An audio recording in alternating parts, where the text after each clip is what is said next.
Selamat berjumpa kembali di dalam layanan audio Sahabat Seperjalanan. Hari ini adalah hari Kamis 27 Januari 2022. Tema renungan dan saat teduh kita dengan judul Pisau di Tangan Abraham. Pisau di tangan Abraham. Firman Tuhan terambil dalam Ibrani 11 ayat 17 sampai dengan ke-19. Demikian bunyi firman Tuhan. Karena iman, maka Abraham tatkala ia dicobai mempersembahkan Ishak, ia yang telah menerima janji itu, rela mempersembahkan anaknya yang tunggal. Walaupun kepadanya telah dikatakan, keturunan yang berasal dari Ishaklah yang akan disebut keturunanmu, karena ia berpikir bahwa Allah berkuasa membangkitkan orang sekalipun dari antara orang mati, dan dari sana ia seakan-akan telah menerimanya kembali. Mari kita berdoa. Bapa yang di dalam surga, kami ingin belajar tentang apa yang ada dalam genggaman tangan kami dan kami pakai untuk taat sepenuhnya kepada Tuhan. Dalam nama Tuhan Yesus kami berdoa, amin. Shalom sahabat seperjalanan yang dikasih Tuhan, temanya agak seram-seram, yaitu pisau di tangan Abraham. Kita tahu dengan jelas bahwa mengapa pisau ada di tangan Abraham. Karena Abraham mentaati, menuruti perintah Tuhan agar mempersembahkan Ishak kepada Tuhan dengan cara menyembelih seperti kepada anak domba atau domba jantan. Sahabat seperjalanan yang dikasihi Tuhan, saya pribadi seringkali bertanya, mengapa Tuhan kalau ingin mencobai memberikan sesuatu yang menakutkan, yaitu mempersembahkan anak, diikat, disiapkan kayu, disiapkan api, lalu kemudian anaknya diperintahkan untuk disembelih. Sahabat seperjalanan yang dikasihi Tuhan, kita akan sulit memahami kisah ini jikalau kita memakai sudut pandang kita dan kemudian kita tidak memahami akan pemikiran Tuhan. Mari kita belajar. Yang pertama, sebelum berbicara tentang mengapa Tuhan memerintahkan bahwa Abraham itu untuk menyembelih Ishak dan mempersembahkan Ishak kepada Tuhan. Yang pertama, Tuhan mengajarkan kepada kita jangan membunuh, jangan menyakiti, jangan melukai, apalagi kemudian menyembelih. Itulah sifat Tuhan. Sehingga di dalam pemahaman saya bahwa Abraham itu sangat berfokus kepada kebaikan Tuhan.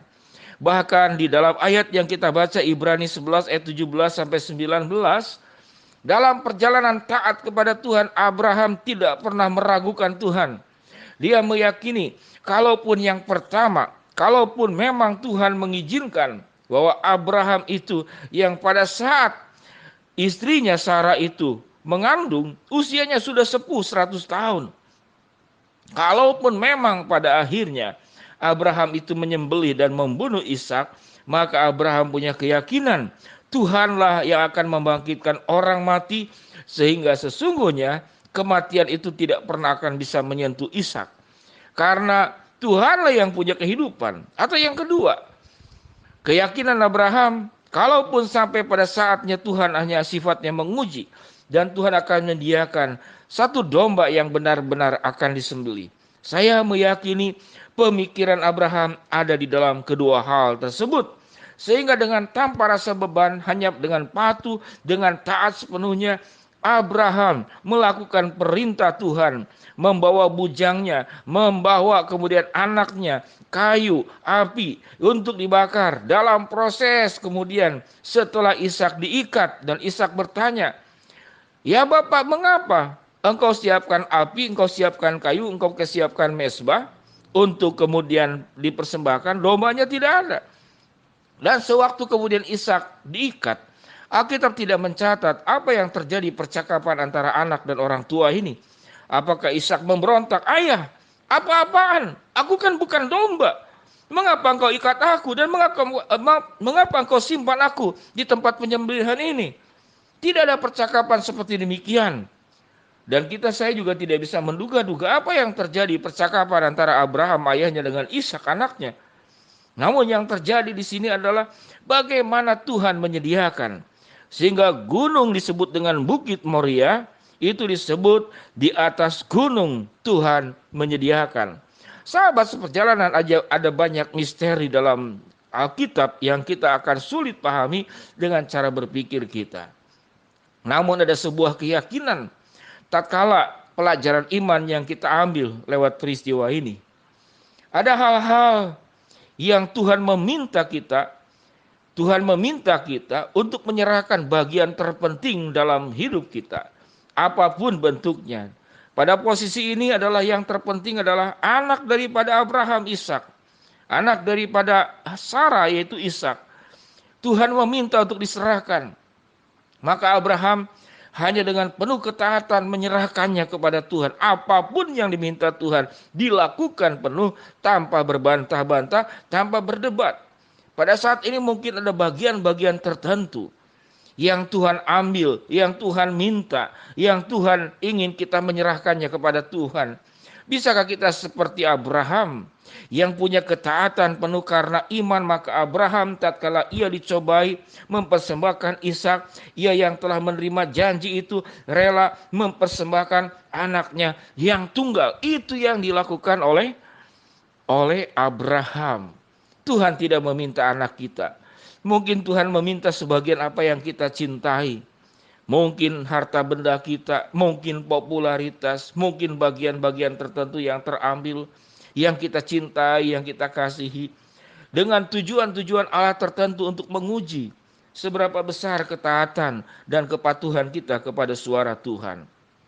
Pada prinsipnya, Tuhan tidak pernah merancang dan waktu Tuhan memberikan semua yang baik kepada kita, lalu Allah bermain-main. Setelah memberi, diambil lagi. Setelah diambil, beri lagi. Setelah beri, diambil lagi. Tidak demikian. Namun Allah menginginkan kita punya ketaatan penuh dalam situasi yang buruk sekalipun. Tetap punya ketaatan penuh, iman yang penuh tatkala ada sebagian dari hidup kita yang kita cintai. Itu diambil oleh Tuhan.